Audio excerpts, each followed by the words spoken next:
Yo, welcome, Mr. Maloney, to Bridge the Gap. My name is Holden Hey, hey. Stephan Roy, and this is basically a show where what we try to do is to take smart people who have done things in their lives, and then we go through their lives with an effort to extract some knowledge nuggets and then bridge gaps of culture and everything about it because, and these days it's often like a lack of understanding that creates a lot of conflict. So if we can all learn from each other, it's a very powerful thing.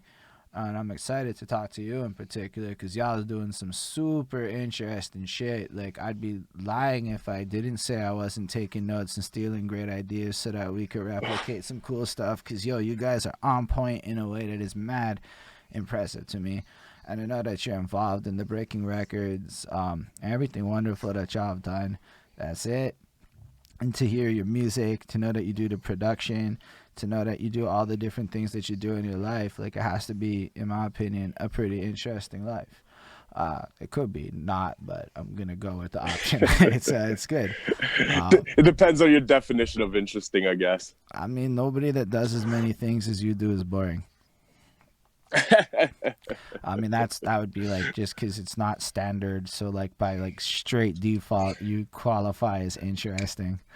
Um, but if it's okay with you, I have like a pretty stock first question, and then it just gets derailed from question two on. But basically, we go through the first one. It's a bit of a story. It's a little doozy, and then it usually makes a lot of sense when it lands. And then we'll get into the chit chats. So my girlfriend one day is washing dishes and she's listening to the Black Eyed Peas song there, that I got a feeling, I got a feeling, Yeah. ooh, and she's like dancing and she's doing the dishes thing, and I'm like, yo, remember back in the day how when we were all younger in the clubs that was like the hot shit and people was dancing around in these circles drunk at 2 in the morning, basically bumping that particular track. And then I was like, yo, all this time later, that like club music banger has now turned into chores music or workout music, that kind of modern vibe to it, which means that if you really think about it, all that club shit today, it's just like future chores music and future workout music down the line. Nobody knows that yet, but that's really what is going Yeah. to happen to it. With Yeah. that, Yeah. Yeah. it got me thinking though a little bit more about music and its placement in time and the vibes that get associated with it and stuff, right? So if we think about like our musical journeys, typically people start with like, my first favorite song is this, or when I first get into it, and I'm like, that's not really where it starts, right? Because if we think about that chores music shit, I can vividly remember my mom with the tapes with discos, those shitty knockoff ones you could buy Yeah. at the Yeah. Yeah. corner store. Yeah. And then my dad was bumping, and in this case also tapes with the Zeppelins, and then we would be in the cars, and there'd be that was Krista Berg time, and then like, there were just different vibes and different sounds that kind of create the landscape. I mean, yes, there's the radios and stuff, but I was hoping that we could start this off when you were like super young, like, maybe five, like, I don't know, around then. You have no control over the music in your life, but that's the start of your musical journey, really. So before Yeah. you had Yeah. control in the situation, I was hoping you could walk us through you being super young and that experience of music and what the sounds around you were. Yeah. Definitely. Like, so I grew up in a household, like, my parents were both very big fans of music. Like, there's music playing since I was a kid. Like, my musical journey, like, I don't know other people's reference points and stuff, but like, I always started right at the beginning. So like, I mean, I can't tell you exactly, like, as my earliest memories of music was me having a taste in music. You know what I Okay. mean? Like, I don't remember music prior to me having shit I already liked. You know what I mean? Like, so the first music I ever liked was I mean, subconsciously, I probably, like, I've grown to like be a huge Van Morrison fan in my later years, like a huge Tragically Hip fan. And there's tons of other bands, but I'm just, those are two that point, like, stick out, right? Bad Company. I've grown to be a huge fan of all these groups, and I do have very vague, like, nostalgic memories of hearing these songs in the house when I was a kid. So I mean, I guess that's technically the start of the musical journey. But I mean, my earliest real memories of like thinking about music or like even looking at it like it was a thing, you know what I mean? Like even processing it, like, oh, this is what music is, and there's bands and this. So like I was I was huge into New Kids on the Block. I had this like the VHS of Hanging Tough. You know, I don't know if you've ever seen it, but it's like a movie they put out around the album. And basically they do like a music video for every song. And it's kind of like if you've seen Jay-Z Streets Is Watching, it's like the boy band early 90s, late 80s version of that.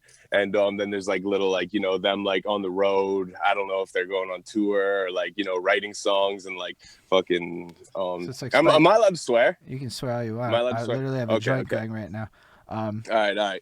But yeah, so basically like, you know, that was like, that's my earliest shit. Like I remember having that tape and wearing the shit out of that, bro. Like I played that shit like crazy. That and Michael Jackson. Like I was a huge Michael Jackson fan from like literally the womb. Like, and it's weird because my parents don't like Michael. Like they don't dislike Michael Jackson, but they don't listen to Michael Jackson. So I discovered that somehow on my own and became a fan of it. And I don't know if my parents like put it within my reach because I like the New Kids on the Block and they're like, well, it sounds similar. I couldn't tell you, but somehow I know by the time I was like 4, I had like me and my pops used to go to the library and he'd rent the VHSs out. So we had like Michael Jackson, Moonwalker, different live shows and biographies and shit.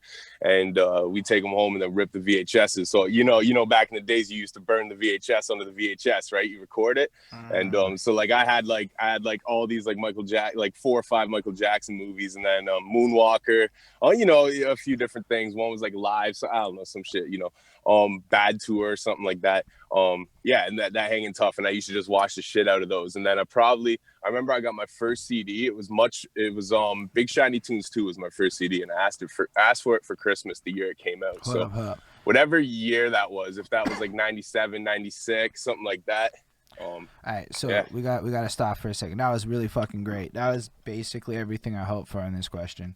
So you started us off with some shit, but what's interesting about your version of this compared to, I guess, the other reference points is that literally nobody has said that I watched a bunch of music VHS tapes. And, like, I know what they are. Like, my girlfriend commented Spice World. And I'm like, that's exactly what the fuck that shit is. Spice World is exactly one of these movie things. It's a later version of what I was watching, basically, yeah. And I watched Spice World when that came out, too. I had a huge crush on David Beckham's wife, whatever, Posh Spice. That's perfect. I love that. I used to love that girl. I think it's very understandable. But like, how old were you when you had these tapes? Like, I'm not really sure how old you are, so it's a bit of a guessing game. I'm 31, so I was that was 89. I was born, so we're talking like probably not 1990, probably not 91. So we're talking. Well, what Bad came out in 90. Bad came out in 80. Was it 89 or 91? Bad came out in 1990. Around then, I'm pretty sure it was the late 80s. I think it's either end of 89 or like 1990. I'd have to double check. Google that. That's the beauty of having it here. Yeah, right. And I know Bad was one of my first CDs, and I still have that to this day. That same original copy, and I still have that copy of Big Shiny Tunes too. Oh, 87, shit. So yeah, okay. What? I thought Thriller was 87. So Thriller was 85. Okay, my bad. Anyway, or 83. Shit, I'm losing it. Because Off the Wall 79. Off the Wall 79. Thriller's 83 maybe. Anyways, it's alright, man. With age, I've lost the data bank of the year shit came out. I used to know all that stuff like the back of my hand, but basically, you're in the early 90s. I was like 3. Yeah, I was like 3 years discovering all of this great shit on a bunch of VHSs, which is cool because CDs and stuff exist at that point. But like, you were able to just like, you're like a really young kid doing some VHS dubbing. Yeah. I was dubbing since I can remember. Aside from my first memory in life, like whatever other early memories I have, you know, like. I can like at that time I was definitely like I was playing with the VHS player and shit. No, that's pretty fucking fantastic. Honestly, because like it's such because that shows like your engineering skills and shit already popping off at like such a really young age, which means you probably dubbing is dubbing however you do it. I mean, maybe there's different end results, but at a literal level, you're still in the mind frame of doing it. And yes, it gets more complicated. But like at 3, that's fucking next level. Like, you know, like if you really think about that practically, it's kind of an impressive feat. Well, give or take, man, 3 or 4. You know what I mean? Like I can't pinpoint the reference of the year exactly, but you know, it's like my early the earliest memories I have. Like I was dubbing tapes and shit back then. Like, you know. So that's pretty cool though to think of music as a visual experience off the jump though too, right? Because it's not just gonna be like sound; it's gonna have the music video attached to it. Yeah, and I think that's always been. I've always, and yo, you saying that actually, you know, because there's one thing that's always bothered me, and I think maybe like you just saying that kind of made me realize maybe why I'm this way. But I'm very big on the visual of an artist. Like if I hear a dude and he sounds dope, and then I see him and he looks like a fucking like crackhead, then I'm like, yo, damn, and I kind of like I can't listen to him the same anymore. You know what I mean? Or like, you know what I mean? Shit like that. Like I don't know why, but like, you know, some people's music is so good that like it doesn't really matter. But like there's like I don't know, the visual aesthetic of an artist actually like, you know, I don't know if it's the same for everybody, but it's like a big part with me. You know what I mean? And like that's why like there's a lot of artists I like who I've never even like seen, you know what I mean? Especially before social media. That changes things a bit. But like, you know, like back in the days when I was younger, bro, I would actually avoid watching music videos on like, you know, when you downloaded them on like Napster back in the day or whatever. Like I would avoid downloading videos sometimes of artists I'd never seen because I didn't want to like them to look like a fucking weirdo and then me not be able to listen to them the same anymore. You know what I mean? Like the visual aesthetic of an artist is big for me. And that's probably why, is because I mean, my earliest memories of music is watching music and watching it produce, like, you know, produced well. there are a lot of people that are on that camp of things. I know for me, the visual aesthetic is far less important than it should be. It's something I have to, you know, I work on over time because the truth is it's really important to a lot of people. But I think that correlation is fascinating. I don't often talk a lot about music videos and shit because it's not the most interesting thing to me. I actually don't watch music Yeah. videos because I find corny music videos like repetitive. Like you have no like. I don't mean disrespect to anybody, but you know, like you watch that music video and you're like, bro, I've literally seen this music video a gajillion times. Like I don't even know where you are, but it looks like where I'm at kind of thing. And like it's like it makes me kind of feel. So I don't watch music videos much. I just listen to the tunes.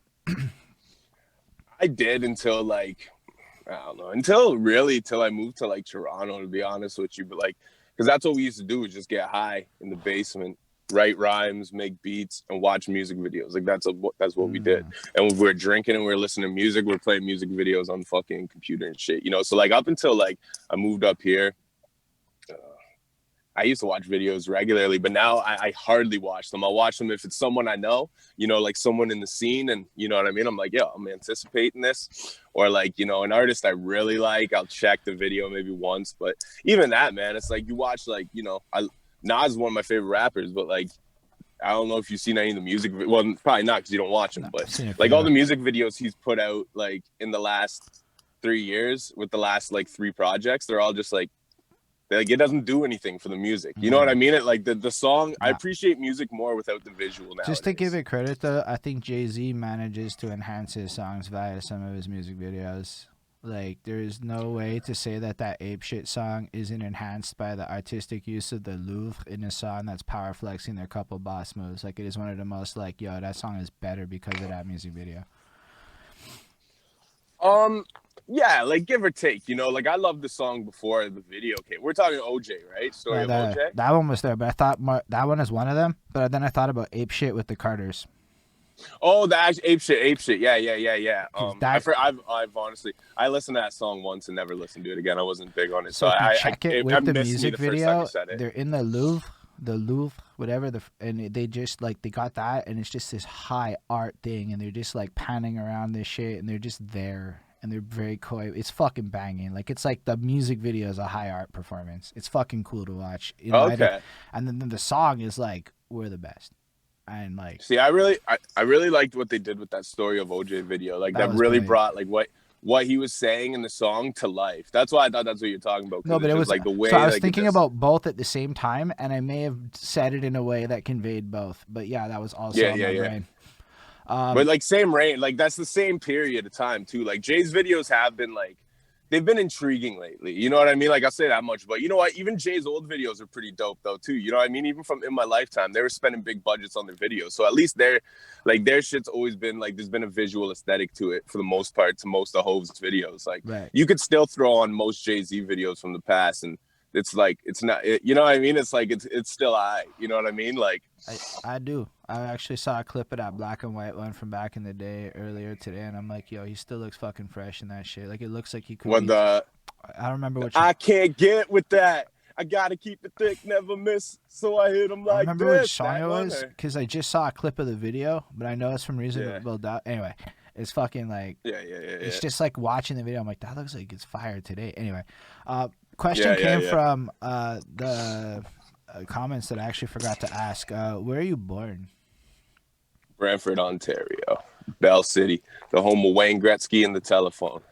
I don't actually know where Brantford is with relation to other places. Is it far from Toronto? So it's like in this like weird little pocket in South Ontario where you're pretty well central to everything. But yeah, it's basically it's a city of like 100,000 people. Like 20 minutes away from Hamilton, about Okay. now depending traffic, an hour away from Toronto on a really bad day, maybe an hour and a half. You know. Right. That makes a lot of sense to me, actually. And really close, like it's in between like Guelph and like London and all that shit too. Like it's in this really central location where you can kind of get to like anywhere in the southern GTA area remotely quickly. You know what I mean?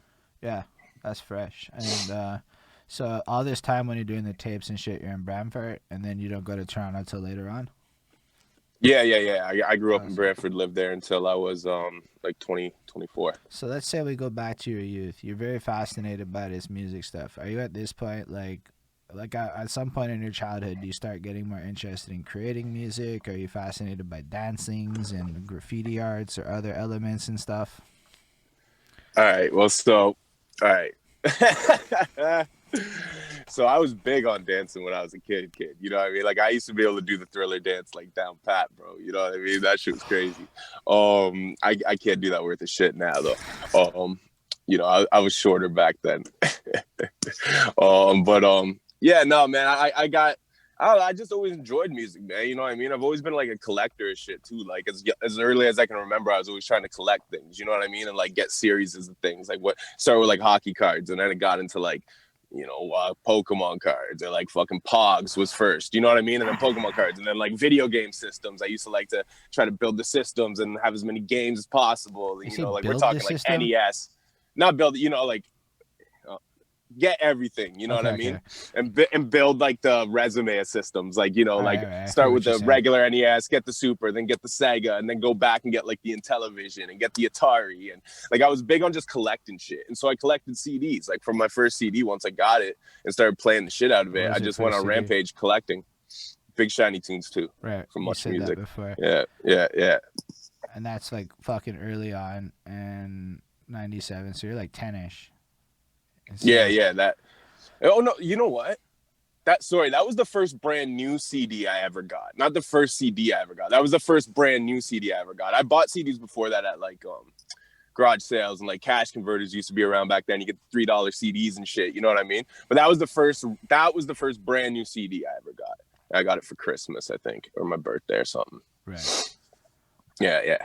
I can't remember my very first CD. I can't remember my very first one, but I used to have like, cassette tapes of stuff I'd rip from my brother. I would snag my brother's CDs sometimes and stuff like that. But yeah. So, no, that's dope, man. I really like this because we're talking about kind of the way it used to be. Like I know it is. Yeah. Like I used to dub out the radio. Yeah, man. Yeah. And so like, bro, sitting by the dial, just waiting to hear, so like, you know what I mean? That record came on, and you might miss the first 3 or 4 seconds, but you catch it. You know what I mean? And your mom call you, and you're like, hold on, I'm doing something. Yeah, I remember that. But that's why it's cool to talk about it. Is people love fucking nostalgia, but also as I talk to the young people, not everybody lived that life. By contrast, they're like, man. Nah, they're blessed, my guy. Imagine being like 9 in YouTube. It's like a blessing. No, do you know what it is, man? Like, it's like this, bro. Like, we grew up with the internet, right? So, like, I don't know about you, but, I watched a lot of porn in my day, bro. And, like, it's at the point now where, like, at my age, like, I can't even watch porn, bro. It doesn't do nothing. My imagination do more for me. Like, I'm so desensitized to this shit. I've seen literally everything happen that can happen, even the deepest depths of things I never wanted to know could happen. You know what I mean? You've seen it all, bro. And it desensitizes you. It's like, all right. Like, you know what I mean? And, like, I don't think overexposure thing is necessarily good for young, impressionable minds, man. And the internet does that. Like that'll, for one, I think you're gonna see a lot. Like it might go one or two ways, but like I don't know, man. You kill imagination and oversaturate people with too much. I don't know, man. I think it. I don't know if that's the greatest thing in the world. I personally don't. So, But well, I talk to the 20-year-olds a bit now, and when I yeah, talk to them, it's astounding how like not what I think they were. They are. Like it's more like that kid grew up listening to Biggie and Lil Wayne at the same time and ingesting both. yeah. And then he also grew up with Nickelback. And then he also grew Well, up it's like with all this other shit. And then they yeah, also grew yeah. up with politics. And then they also grew up with a lot of knowledge. And it turns out that they're like really good marketers, actually. That's what really impresses me. Is they're like Well, yeah, because that's the marketers age. in an That's the era where age, it's man. like a relevant skill. And I'm going, look at that. That overexposure, good or bad as it may be, train these kids to be really ready for the world they're about to inherit. And I'm like, that's the one thing about it that I can't deny is they're fucking great at some shit that like I'm trying to learn. Well, you know what that is, though. It's the same thing it's always been, man. It's like when we're on the internet. I don't know how old you are, I'm but you know, I'm 33, coming from a so I'm 30. like basically Okay, yeah, like with yeah. you. So you're my era. You know my I era. know You all know what I about mean? Like this. when we first got on the internet, our parents didn't know what the fuck they're doing. You know what I Oh mean? no, We're my showing dad. them. Okay, so my You know what I dad mean? had parent blocker shits going on. So we had this Yeah, computer in the living room. Yo, he used to lock the TV. So like, cause yeah. yo, there's MLNY and shit, right? And they would go up, and you know, I didn't have as much access to the porn, but I tried. So, but like, so MLNY are those black static channels that like would give like the squiggly versions of it. Um, but they knew Yeah. about I know that what you're talking shit, about. so they would lock that shit out. And so there would be like the weather channel or the real estate channel, and every other channel was blocked out by a code. Then inevitably, we only get a computer when I'm like a teenager, and Yeah. he starts doing shit like tracking the internet time. Like it would be like this tracker that would keep track of all the shit you're doing, and if you reset it, it would keep track of that too. And so it was like an ordeal. The worst was when I wasn't supposed to be on and there was dial-up. I was just gonna say, yo, you remember dial-up, bro?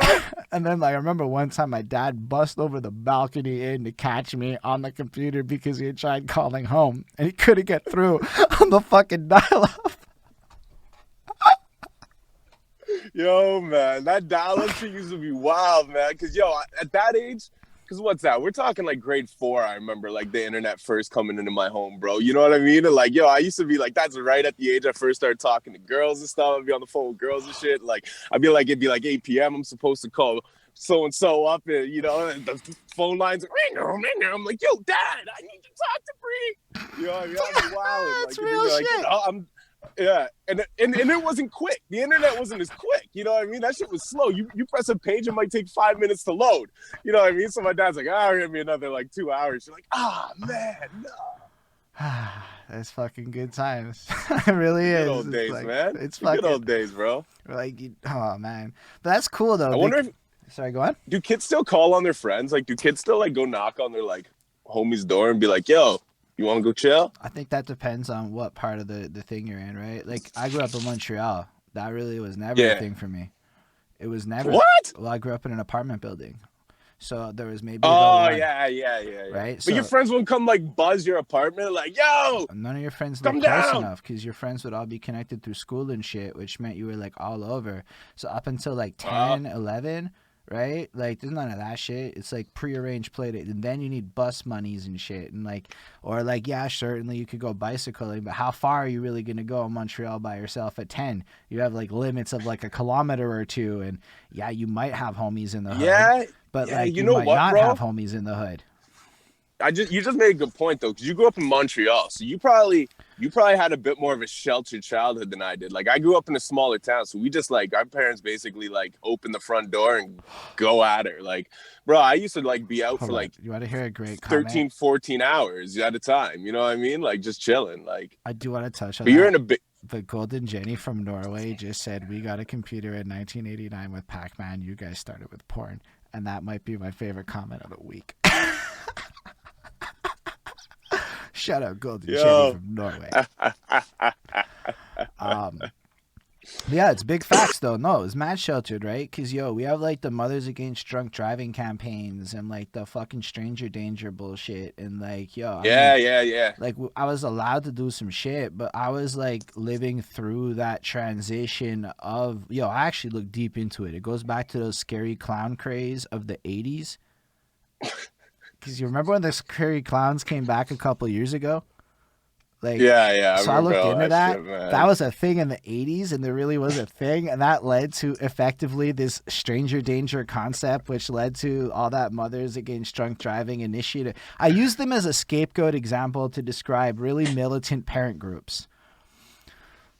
Yo, man, I'm sick of all this shit, bro. Like, bad shit happens in the world, no matter how many fucking groups you make to like prevent it. Like, fucking, you're not gonna stop it, bro. Shit's gonna happen. Like, there's gonna be fucked up people out there. There's gonna be fucking murderers out there. There's gonna be people who are still gonna drink and drive. Like I don't know, man. It's like, I think there's different.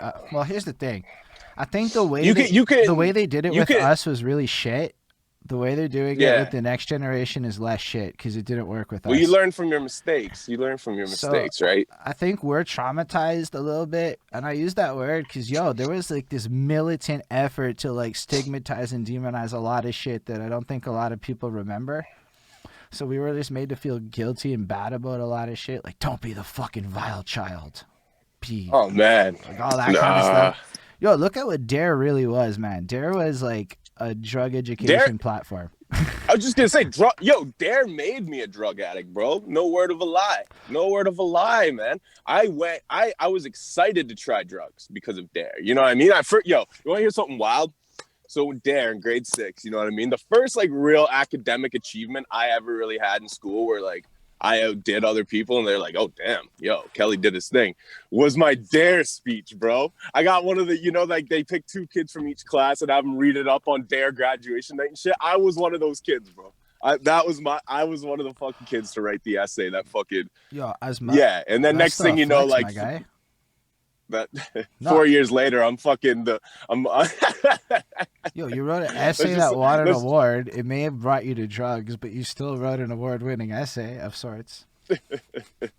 Yeah, and then became the pusher man after that, But as you said, your circumstances and your environment really played into that. That shit, like, look, I live in Montreal, and one of the things I can say about Montreal is the second I turn 17, I could find a job. Maybe not now. I don't want to pretend like 2000 and like fucking 5 is the same as today. It's not. Yeah. But given our age, it's more relative. But it was easy. I just handed out CVs with paper. Remember that? With paper? You used to go to the stores. And then I got hired. And then, like, it doesn't matter where you are in Montreal. It's not far to go somewhere. Even if your hood is rough, you can go to the next hood and get employment and take the bus and shit. Like, yeah. With obvious limitations, but, like, that's not most of the city. So, like, most people here can just get a job. So it's super fucking, and then welfare and shits exist, and then there's food banks. So like, I know my mom benefited off of food banks. I got like a free bike and shit, and I would imagine that type of shit doesn't exist quite as much in Brantford as it does in Montreal. No, but you know what Brantford is though, man? So it's a very weird demographic, right? Like the way the economics of Brantford is a complicated thing. So I'll break it down to you a little bit. So Brantford, Ontario is people from Brantford will get mad at me when I say this sometimes and argue me, and other people will agree with me. You know what I mean? But if you look just like statistically, it's really the simple facts. You know what I mean? Like you can't really refute it. It's just all you can do is argue about the wording of it. But Brantford, Ontario is the ghetto of Ontario.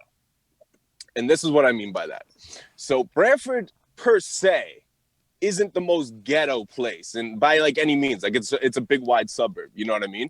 Now the reason why it's the ghetto of Ontario is this: like you do have some hard like areas, you know what I mean? Especially like there's some certain complexes you don't want to go walking around and shit, but for the most part, like even the areas like people in Brantford say are like like you're not scared. You grow up in Brantford, you're not scared to go walking anywhere in Brantford, you know what I mean? Put it that way. Like you feel comfortable the whole city. Like you're not like, oh, I shouldn't go walk that neighborhood. Like you're just kind of good anywhere, you know what I mean? But the reason why I say it's the ghetto of Ontario is because if you look, Massey Fergus left in 1970s, which left a lot of people who had stable, you know, it's employed like what 50,000 people, like a lot of people, right? It employed like damn near the whole city, like a large chunk of it, with good like wage paying jobs with, you know, like benefits and pension, all that shit. And they upped and left in the 70s, the late 70s. And what you had is a vacuum. And so now there's no jobs or resources, right? So I always call Brantford, it's a city that works retail to support retail, because that's about all that you have there. There's no real opportunity there. Like for the most part, all you do in Brantford is you grow up in Brantford, you get a job somewhere at a grocery store or this place or that place. If you're lucky, you get into a factory and you work in Brantford and you live in Brantford and you die in Brantford, and you make a decent enough wage to survive and get by and get drunk and maybe do some drugs, do whatever. If you don't do that kind of stuff, then you have enough money to go do some leisure shit, you know, go to the mall, maybe go on a trip once in a while, this and that. But there's no real opportunity in Brantford. You know what I mean? And that's why I call it the ghetto of Ontario, because if you look, it's like where it is, it's the place where, like, you know how I mentioned earlier how it's central to like pretty much like the whole GTA, the whole Tri-City area. Like it's very central to everything in Ontario. And so what people do is as the cost of living increases in places like Toronto and these other cities, they migrate to Brantford and move there because the cost of living is much cheaper. So basically, it's just a cheap place to live. You know what I mean? Like it's a place where someone who's not middle class can feel middle class without being middle class. You know what I mean? Because you can afford a house without making $50K a year. You know what I mean? You can afford the shit that like makes your life. You can like, afford houses making that open where you're at. That's not Montreal. No, well, Toronto's much different too. Yeah, but I'm talking about in Brantford. Yeah, it's expensive as shit. However, that's what I'm saying. As so you people said that shit, I was like, yo, we gotta look at Brantford houses. I don't mean it like that, but like that was my impulse because it's so fucking expensive here that like I could probably afford a house in Brampton. Not Brampton, Brantford. That's Brantford. Fuck, I fucked that up. My bad. I'm trying to remember. Yeah, Brampton's like outskirts. Brampton's like the outskirts of Toronto. Brantford, my bad. Mississauga. I got confused a little bit. Yeah, Brantford's like kind of in the middle of nowhere, but it's like central to all the big cities. Right. You know what I mean? But yeah, man. You know, it's one of those places where like, you know, there's not really any opportunity. It's a lot of working class people, and they like to have fun and enjoy themselves. You know what I mean? There's nothing wrong with that. That's how we grew up. You know, you grew up, people, your elders partying right in front of you. You know what I mean? Like it just was what it was, and it was cool. You know, it's whatever. Like, but like, you know, they try to hide it a little bit. I appreciate you sharing what you're sharing, right? Because a lot of people might hear your records and not understand the context of the life that led to them, right? And this is why, like, I really love what we're doing. Like, I never really think about what it's like to come from these smaller places in Ontario. Like, I just never think about it. I know a lot about the Quebec version, but that's a whole different fucking ballgame. But, like, imagine Ontario, I don't know. I don't know a lot about it at all. And it's just, all it is money, you know. Shit follows money, bro. You know what I mean? If there's no opportunity, there's no money, then you're not gonna make anything. You know what I mean? So, and that's why I moved to Toronto, because there's no opportunity in Brantford for what I do and what I'm trying to do and what I'm accomplishing with my life. You know what I mean? So it's like I couldn't be there. It's just, I'm just burning away. But all I have to say that when people end up in circumstances where they make certain choices, a lot of the times that has more to do with the environment than anything else. If there was opportunity, your environment's everything. So I'm really glad that we get to talk about stuff like that, in my opinion. But when do you like start to go, yo, like, fuck it, it's music time, I gotta do this? And what version of you is doing what kind of, like, are you a producer first? Are you a rapper first? Or like, I don't know much about when you start this. All right, well, I gotta tell you one thing first. One thing that is my weakness is I prefer to over-explain myself than under-explain myself, because I'd rather people have to listen a little longer and know exactly where I'm coming from than to misinterpret something I ever say. So just to give you that for that, my guy. All right, just a heads up, man, because once I start talking, you know, especially something as deep as you just asked me, like as long-ended as that, like this could take a couple minutes. But I'll try to make it short for you. So, something you said earlier. First of all, you really don't have to make it short. In fact, like, we can go the full opposite. We'd do it in chunks.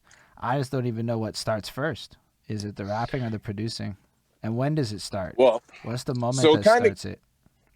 it kind of goes to something you said earlier, though, something you asked, what about like which element I got into of hip hop. And so really what I did is I got into, it wasn't graffiti. Like I said, I danced and shit, right? But like when I first started taking art seriously, I wanted to be a cartoonist. I used to draw cartoons all day, scribble shit. You know what I mean? I can draw some mean cartoons, but I can't fucking, they're like sketch cartoons. You know what I mean? I'm not like good with depth and perception and all that shit. It's just like, you know, I'm good at like drawing flat shit. You know what I mean? And not good at real life shit, just like cartoon imaginary shit that like, you know, like cool, like creatures, shit like that. But I used to want to be a cartoonist. And by the time I got like 8 or 9, I was like, every teacher I ever had told me that's not a realistic goal, right?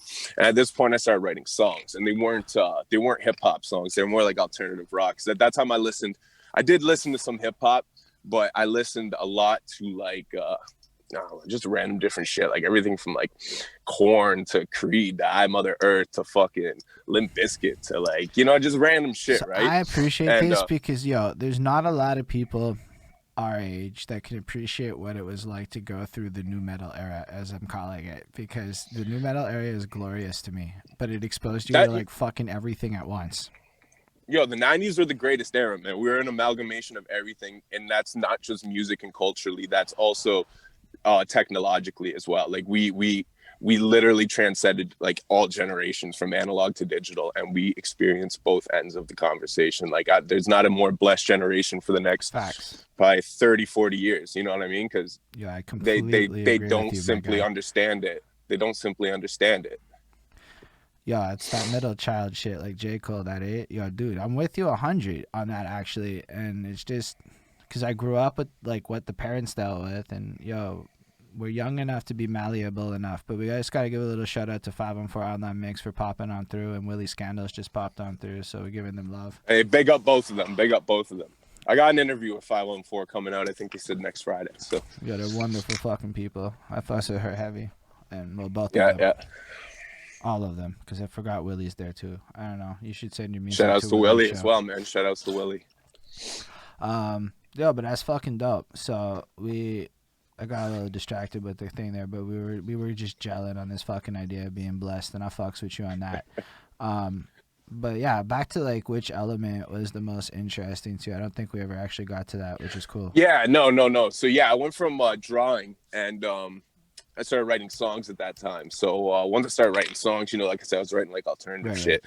But so when you say write songs, do you mean like like guitar parts, vocals, like they're vocals, and they're like parodies, bro. Like I would write like, I'd take like Korn's Blind and write my own lyrics, but like in the same harmony, in the same rhythm, and like. I mean, at that time, like, I didn't even know anybody who played instruments. I had a ukulele. My friend had a ukulele, and I thought we could start a band, and we could sing these songs, which I didn't know was called a parody at that time. I just thought it was, like, a song. I'm like, I wrote a song. You know what I mean? So, like, that's what I mean. Like, really simple, like, juvenile shit. Like, we had a band. Me and a couple buddies who had no idea how to play an instrument. We only had, I think, 2 instruments. Like one guy's bigger brother had a guitar, which we couldn't play. And one of us had like a ukulele, and like I had like a shitty keyboard, and we had no idea about music theory, nothing. We just got together and made a bunch of noise. And those are good that was it. Stuff. If you've ever done that, but we get together and make a bunch of noise. It's great times. Yeah. I do it every day by myself. That's amazing. You got to just get some energy out sometimes, man. You know what I mean? You got to act like a fucking idiot sometimes. Just, just relieve all that fucking tension of life out. You know what I mean? Do some humorous means. At least means you find humorous. Yeah, I definitely try to enjoy life in those little moments when nobody's looking. I like to. I'm not gonna lie. For me, it's a lot of shit. Like 2011 pop. I decided this is now my current like flavor genre, like Black Eyed Peas, LMFAO, all of that shit. I don't know why, but it's the greatest, happiest sounding shit in the world to me, and it just brings me away, man. I can't stand that shit. I mean, Black Eyed Peas are cool, but the LMFAO thing, that shit. All I can say is LMFAO reminds me of 1982. In terms of the sound. I just, you know what it is? I don't like. I've always taken, since I fell in love with hip hop. I fell in love, and I didn't like when people, and I'm talking being like 10, 11 years old and like hating rappers because I thought that they like were like, making parody of the culture, or like, you know what I mean? Like I was like, so I don't think they I are. no, LMFAO wasn't around back then, but I mean, like, there was like things like, you know, like what was it, LFO, like new kid, whatever, you know, that the girl, summertime girls and shit. Like I used to look at that when I was a little kid and be like, oh man, these guys are fake. You know what I mean? Like I'm a little like little kid looking at these grown ass men like, yo, these are fake. This ain't real hip hop. Like, what are these guys doing? These guys are making a mimic of, you know what I mean? So like, I don't know. It's kind of weird that I had, you know, I thought like that at that age. Believe it or not, I think there's that like a branding behind that thought, because that's like the meta conversation of my life right now. Real hip hop this versus kids versus auto tune versus, like, personally, my opinions have shifted heavily since I've kind of talked to a lot more people on a lot of that stuff. But like, it's all music, man. It's all music. I definitely think that LMFAO was not trying to be a parody. I think we all just misunderstood them. Really? I was listening to it today. That's the hill you're dying on? Yeah, straight up. I'll defend LMFAO. It's like, Sorry for Party Rocking is a brilliant album. Party Rock Anthem is a great song that had, like, yo, listen, he's just like, stop. What was that other one? Lonely Island? Lonely Island was literally a parody band, though. Like, yeah, that's what I know, did. all that shit. I look at them all but the same. But they got like T-Pain and shit. No, Riff Raff. Okay, Riff Raff is special. Riff Raff is a guy who grew up in the hood, did a lot of lean, and just happened to accidentally end up as Riff Raff. He is one of the most authentic, off the dome. Like, again, these are guys that, like, when I go in and learn their stories and I paid attention to what they were trying to do, I'm like, oh, it's not a joke. They're just them. And then it's like hard. But it is kind of a joke, though. Like, them being a joke is like them being. But I don't think they're being a joke. I think they said, hold up, it's because I have this new theory. They said, I do not give a fuck what men think. I want my entire show to be full of women so that after the show is done, it is a great time every time. And I am not hating a thing of that now that I'm in my 30s. I ain't mad at that, man. I ain't mad at that. Listen, get your shit off. I'm just saying, in my 30s, that's all I'm saying. I appreciate it now in a way I don't think I understood back when I was younger. Well, no, that's the thing, man. I feel like when you grow up, when you become a fucking man, yo, you look at other men and you're like, I don't give a shit what you're doing. You know what I mean? Like, yeah, I might think it's corny or something, but I'm not gonna be like, yo, I hate this artist. But let's be real. At 20, I'm all about that shit. I hated everything. It's fun times. You know what I mean? You know, that's part of getting older, you know? But you go through stages, and when you like something and you like it more than you think other people, like, yo, this is my thing with me, right? I grew up and I sucked at fucking sports. I could kind of bowl and I could kind of play basketball, but aside from that, I sucked at sports. I tried skateboarding for like 4 years. I fucking sucked. I was too tall and lanky. My center of balance was off. You know what I mean? Like, the shit never worked. But one thing I could always do is wrap circles around motherfuckers. You know what I mean? So I was always like, that was always my niche, and that was my thing, and I just got like so obsessed with it that like I got to a point. Well, this is like, grade 8. This is like, we're talking like late grade school, like grade 6, grade 7, grade 8 is when like I started rapping, but I wasn't doing it publicly. But this is when I sucked at everything. And this is when you start dating girls and shit. So it really sucked sucking at everything. Hanging out with the cool kids. Spit that real shit. Being chunky. Spit it. Being chunky. You know what I mean? It sucked, bro. So I'm like, well, I've been doing this little thing over here. I've been rapping over here. Let me get good at this shit. You know what I mean? And I quite literally know what you mean. As in, I was very bad at sports. I wanted to, impress some girls. I remember failing the basketball team, all of that shit, and then going, you know what? I can rap circles, because I could always do like sing along to the raps. Like, yo, That's where I started. I used to know every word. My dad had like song. I still do. For some reason, my dad had a whole bunch of rap CDs. I don't really know. I think I know, but either way, all of it, Sean Carter Volume 3 or whatever, fucking DMX's Then There Was X. Like, we're talking like a greatest of that era was I guess somebody was trying to get my dad into hip hop. I guess that's what was happening. So I would steal that shit and bring it to school and learn those songs. But then I realized I could do it, and same kind of shit. I was like, yo. And that shit used to be worth money back in the day, bro. You have DMX on cassette. You could rip that for your homeboys and I had no idea little that was a thing. quick little lunchable or something from that. Like that was a hustle. I had no idea those were things back when man. You have no idea how dense I was for the longest time, my guy. So back then, fucking high school, burning CDs in high school. That was a hustle right there. So bro. I'm the guy that you sold shit to in high school. Sick. I needed people like you to get by, man. Salute to you. Respect. I remember Salute to buying you. those CDs off of people. Yo, here's the list of 150 something motherfuckers. Like, this is the easiest $10 I have.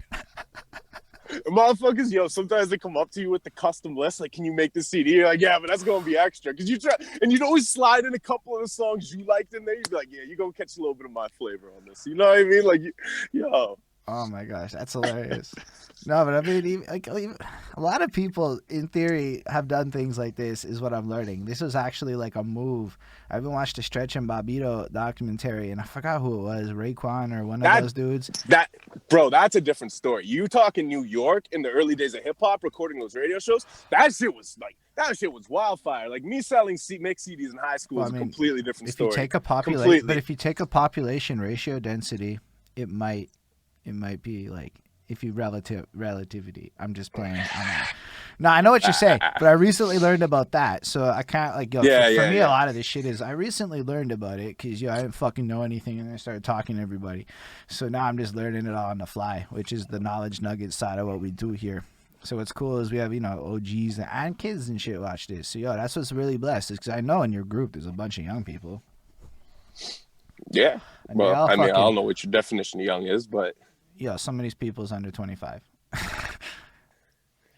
Bro, let me tell you something, man. Out of all the podcasts I did and all the podcast clips I put up, do you know what that has the most amount of views? What? Masturbating in public. That was the topic of discussion. It has like 100,000 views of me and my boy talking about being young and masturbating in public as a youngin'. We'll leave it in, Chris.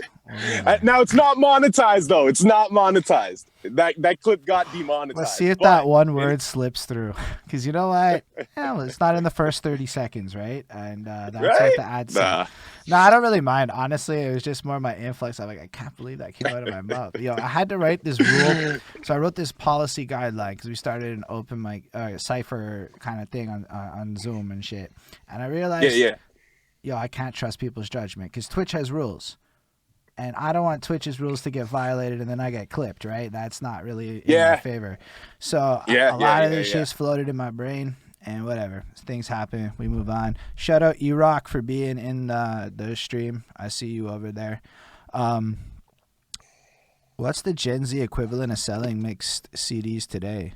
That's a fucking good question. Oh, you probably just start selling weed at a younger age. Nah, I think they become influencers and sell web traffic monetization funnels and drop shipping shits, and they probably all invested in Bitcoin and other cryptos. Like, what do they have else to do? They study this shit. Who do you think is on fucking Reddit? Like, who has time for Reddit? It's 17-year-olds. Yo, I'm telling you, all the geeks on the internet are probably like doing some moves like that. Is what I'm trying to say with no disrespect. These kids are smart, my guy. They grew up being able to read Wikipedia their whole life. But 17 years old is different than like, I was like 13, 14 slinging CDs. That's different hustles. That's fair. So I was working a job. I don't know fuck all about what it is to be 13 or 14 today. Yeah, no doubt. No, man, by 17, I was already selling. Fair enough. I was working a job and doing all types of nasty shit. I like this conversation still. You're exactly what I was hoping. This is like what I love in this shit. This is what the interview is. It's just derailments and self-awareness and fun times. You're very composed. You've clearly done this a long time. I knew it. I love it. Let's go back to like the part where you started rapping when you were like 13, 14 and move on from that point. Oh, Bo, sorry. What I was going to say about the kids being invested in your group is half of these kids might not know a damn thing about the things they're talking about. And then you get to like share that shit with them. And they all say MLNY so often at the start of these tracks that they definitely know who you are and give a shit. Oh, well, salute, man. Salute. Yeah, man. Yo, like, I don't know. That's why it's dope, man, because what we're doing is we get to like bridge gaps, and I know that like maybe some of these people are gonna watch it and be like, okay, MLNY had a real life, he did these things, and then they're gonna look at you different and with more respect. My guy, you sound great. If anything, I sound fucking goofy, but that's okay. I'm allowed to sound goofy in this role. Everybody had a real life, man. Everybody's got a real life. Everybody's got stories. Everybody's got a past. Not everybody's candid and honest in a way that's eloquent and delightful.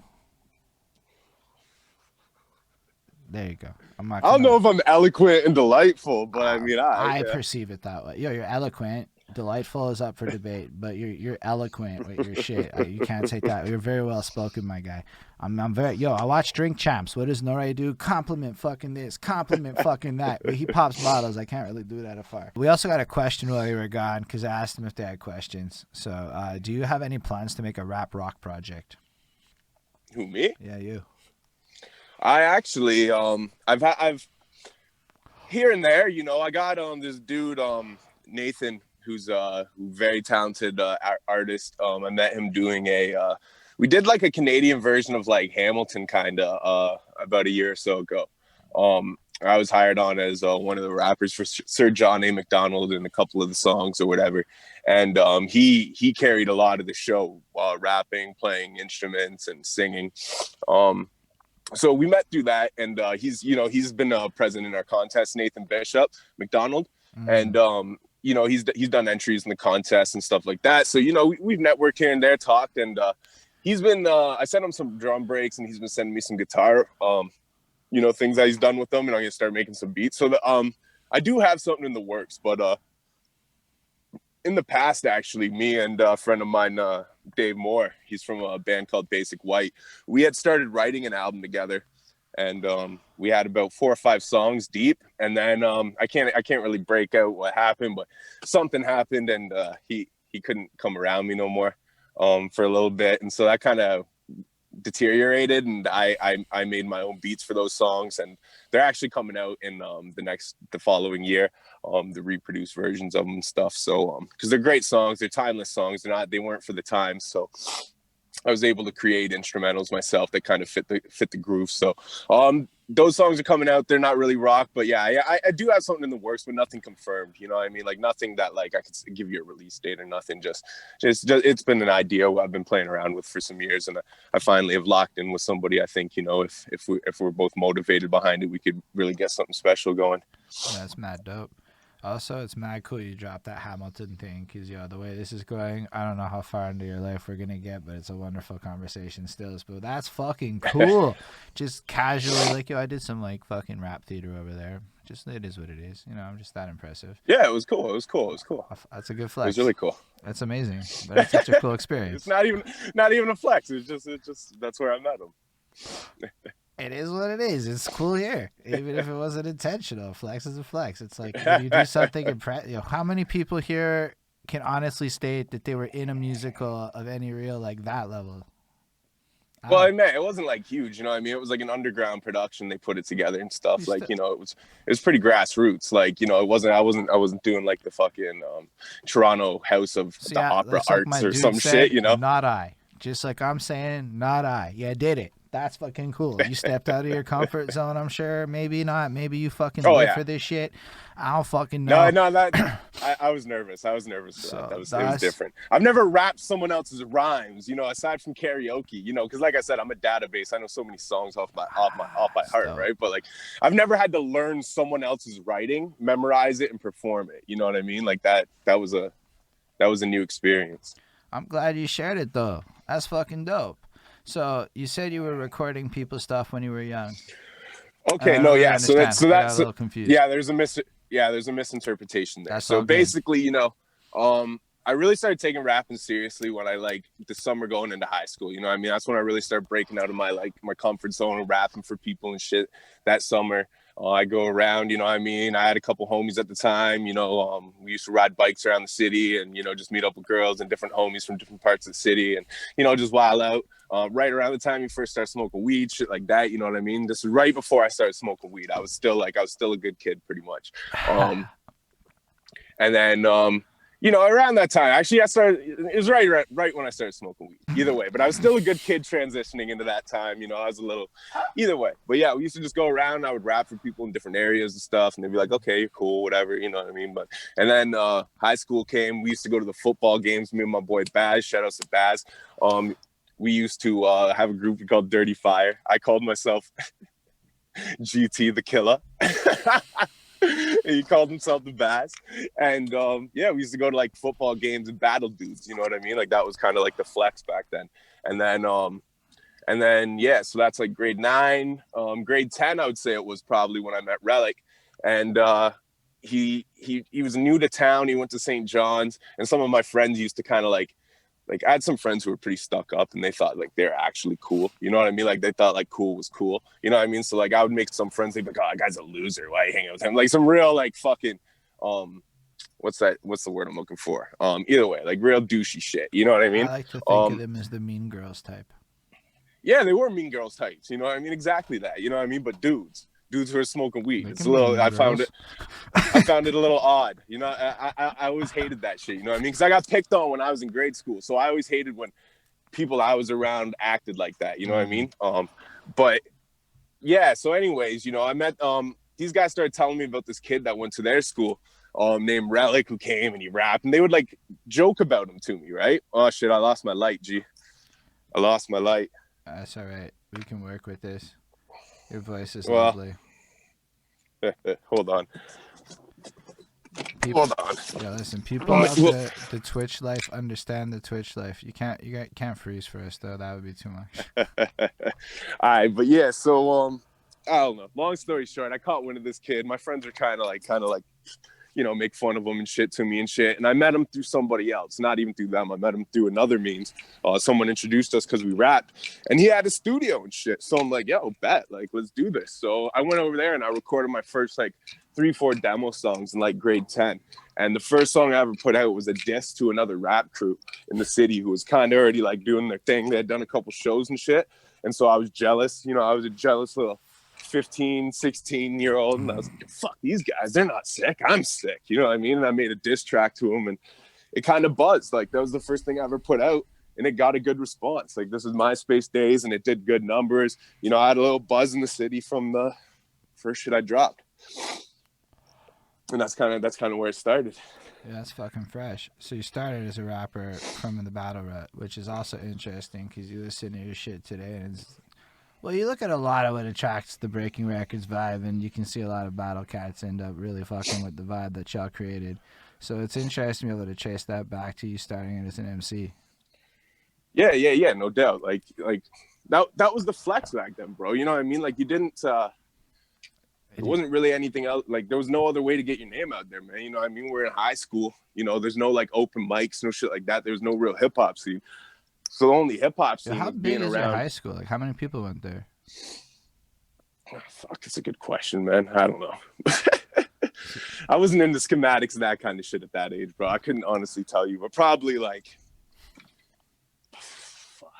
You got 2 full floors, like big ass floors. There's 2 levels, big ass like complex style thing. You probably got 30 kids a classroom, you know, just a round off number. Like I'd say probably like around 1,000. Yeah, it's huge. My high school is a third the size of yours. Oh, wow. Yeah. It was like small. Because I'm like, yo, that didn't happen to my, I mean, there was a couple dudes who would do a little ciphery poo here and there, but like it was an infrequent, or maybe I wasn't cool and allowed in the club. That could also be a possible thing, is that it existed and I was unaware of it. In hindsight. But that's fair, because yeah, I never like, for me it was like, I never ever hit a point where I'm sitting there going, battling is the route. Everything about me was more like songwriting. And I went down that path like entirely. Like I never even considered battling as a thing until like I was well into adulthood. No, man, the thing is I was songwriting that whole time, but the thing is there was no outlets to put songs out, because this is before I recorded, you know what I mean? Like this is, just a heads up. Yeah, I'm at 10%, so I'm probably gonna cut out like within the next like 5 minutes because it's cold as shit out here. Fair enough. Just to give you the heads up, but we can continue this another time too. I'd be happy to. But yeah, the baby's sleeping inside, so I can't carry the conversation inside. I talk too loud, bro. I'll wake her up. But what was I gonna say? Yeah, I don't know. It's the only outlet we had. You know what I mean? Like I was writing songs. I'd been writing songs. You know what I mean? I'll always be a songwriter. Right. But the only way to get out there, our only avenue was the battle cats. Like that's the only way to get your name heard, because this is before I had access to a studio. You know what I mean? This is before, we couldn't do shows and shit. Like we were too young. So your only avenue was literally battling dudes. Right. That makes a lot of sense. So yeah, I mean, I guess if we have like 5 minutes left, we should probably like do the wrap up part then, which is fair enough. I understand the circumstances of life are as they are. We do appreciate you coming through. I would love to talk to you again and get like more of your story down because I think you're really interesting. 100%. I feel like that was definitely truth within what you're saying, what I said earlier. Because yo, we barely got through anything in terms of light. And I know that you could probably make this last a lot longer, which is dope. And again, I understand how life is. Second that light went out, you were like, "Nah, it's done." I'm like, "Shit." All right, fair Well, because enough. I got the 20% about 5 minutes ago or 10 minutes Yeah, ago, so I know once it gets low and it's cold, this thing just goes. So, yeah, fair enough. and then it just hit me with the 10 there. I'm like, all right, I know it's gonna cut out like soon time. But yeah, so with that being said, let's get that like. Do you have anything like last minute you want to plug, promote, do that little bit? 100%. You can grab your Breaking Wreckords gear and merch on the website, the official Breaking Wreckords website.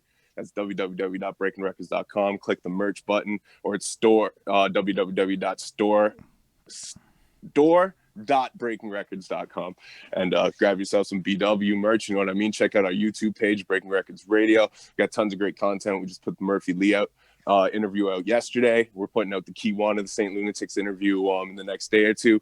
Got interview clips with Junk coming out currently, Crazy Bone, tons of shit, man, tons of shit. One of my hosts just did an interview with Dax earlier today for us and did an interview with Young Z from The Outsiders. So shout outs to Alex, great journalist, and we'll have that content coming on the radio show this week. So the best thing you can do, man, is just go follow us on Instagram. It's Breaking Wreckords Radio. You know, we spell it like that, WRECKORDS, Breaking Wreckords Radio on all platforms. I'll just hold it up while I tell you, but you know what I mean? Follow us on, subscribe to us on YouTube, follow us on Instagram, like our Facebook page. We do have another $500 MC rap contest coming very soon. We just secured the third and the fourth guest judge today, so we're working on locking in that fifth one, and then we can really start rolling out details. So look out for that.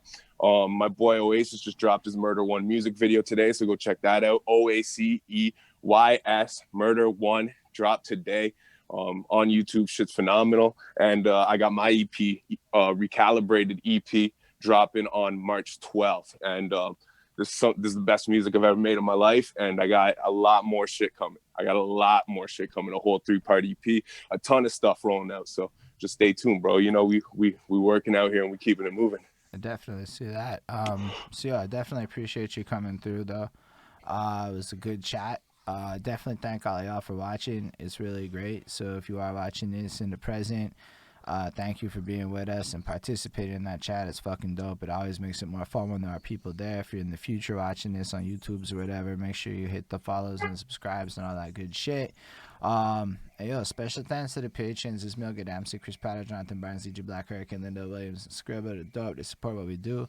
If you like what we do and you happen to be on Twitch, you can hit that little subscribe, and with Amazon Prime it's free. And if you're in the future, patreon.com/behind that suit. That would be fucking dope of y'all. And yo, on that note, I know you gotta go and take off, so you can go do your thing, and we can live long and prosper, One love. everybody.